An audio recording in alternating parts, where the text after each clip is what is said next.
Dante, ano ba itong disqualification cases na ihahain ng COMELEC sa Huwebes? Aga, ito ay mga kaso no, na may kinalaman sa paglabag sa pagbabawal ng premature campaigning o itong maagang pangangampanya. Ayon kay Commission on Elections o COMELEC Chairman George Erwin Garcia, sa Huwebes nga ay sasampan na nila ang disqualification cases laban sa mga kandidato na hindi sumunod sa panuntunan ng komisyon. As of September 25 o kahapon ito aga, mahigit sa 2,000 ang pinagpaliwanag o inisyuhan ng show cause order ng COMELEC dahil sa premature campaigning. May sumagot naman umanong 240 na mga kandidato. Nasa 84 naman dito ang nakikita ng komisyon na posibleng masasampahan ng disqualification case.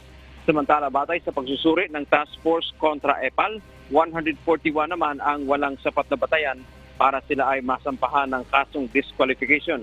Sa ilalim ng kasalukuyang batas, kapag na-disqualifika ang isang kandidato sa barangay elections, ay hindi na siya pwedeng i-substitute. Maaari lamang i-substitute ang isang kandidato sa barangay kung ito ay namatay. Pero ang maaari lamang pumalit sa kanya ay ang kanyang asawang babae o kaya asawang lalaki. Yan ang ating update mula dito sa Maynila. Balik sa iyo, Aga. Maraming salamat, Dante Amento.